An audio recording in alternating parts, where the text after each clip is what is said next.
Mohammedan Islam is the only belief system on earth that forbids any questioning, investigating, comparing, and contrasting of its holy book, the Quran. Will you provide details of this interesting phenomenon? I repeat once again that the greatest threat to the exposure of the falsehood of the Quran are knowledge of the Quran, hadiths, the Hebrew Bible, the New Testament, and related scriptures and history. As we have repeatedly shown and will continue to do so in our series, that it is by divine justice that the very hadiths that explain the Quran to the followers of Muhammad are the ones which completely and utterly destroy its alleged divine origin, as we shall prove yet again in this chapter. We have a report from Umar ibn al-Khattab that he said, "The Messenger of Allah stoned, Abu Bakr stoned, and I have stoned. I am not prepared to add to the book of Allah, the Quran, otherwise I would write it into the Mus'haf. For I fear that there will come some people who, not finding it, will not accept it." That is, not finding the stoning verse in the Quran.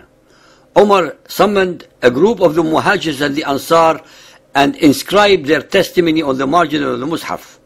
The testimony of Umar that the Messenger of Allah stoned adulterers.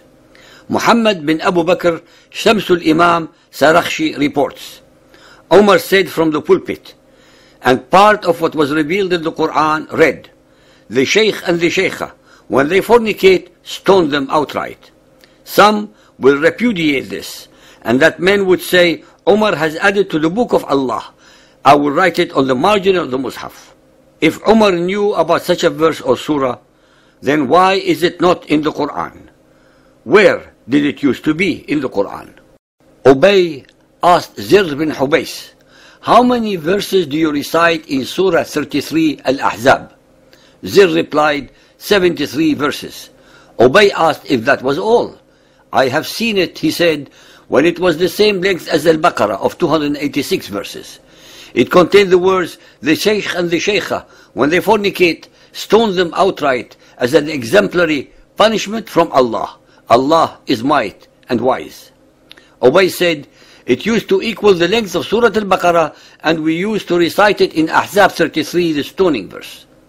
Ladies and gentlemen, this surah must have been similar in length to that of Al-Baqarah of 286, but ended being one of 73 only. How could anyone in his or her right mind accept such degradations in the Quran and still contend that it is divine, that its prototype is in heaven, and that it has not been altered since it was revealed to Muhammad?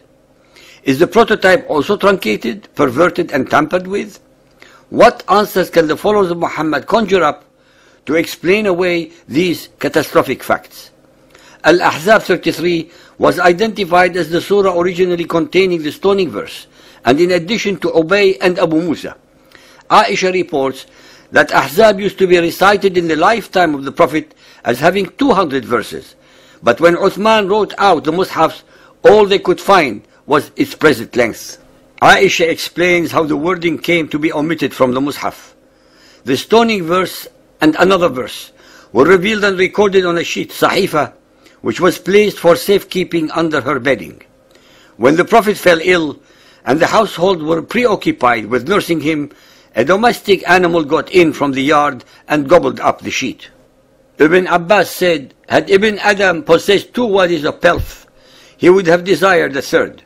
Only dust will fill the mouth of Ibn Adam, but Allah relents to him who repents.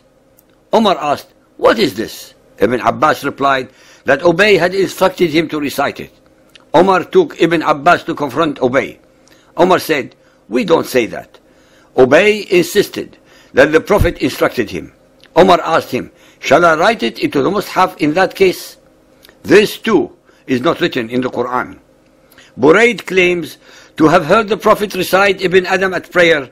The ayah was in Surah Yusuf number 12. Ubay said, "Yes, this was before the copying of the Uthman Mus'hafs, on the basis of which the practice now rests." Zuhri reports, "We have heard that many Quran passages were revealed, but those who had memorized them fell in the battle of Yamama fighting. Those passages had not been written down, and following the deaths of those who knew them were no longer known. Nor had Abu Bakr nor Umar, nor Uthman as yet collected the text of the Quran. Those lost passages were not to be found with anyone after the deaths of those who had memorized them.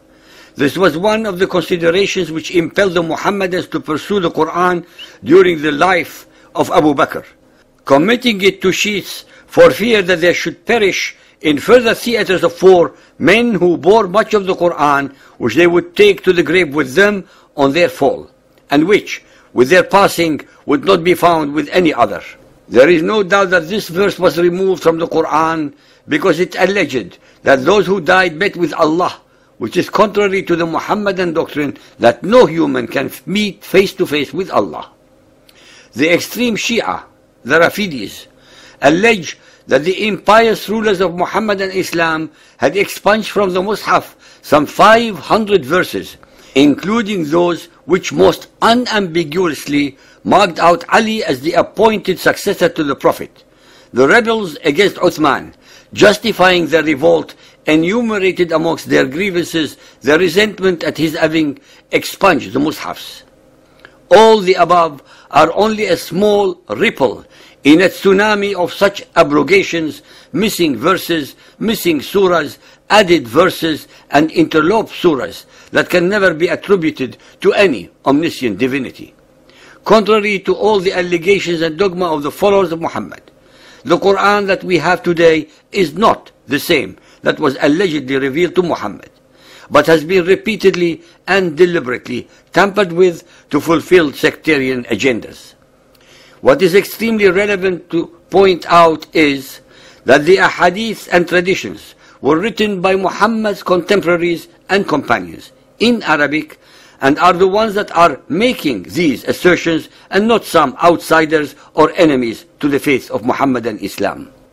As I mentioned before, that it is indubitably by divine justice that the hadiths single-handedly, without the need for outside help or interference, destroy the alleged divine origin and veracity of the Quran.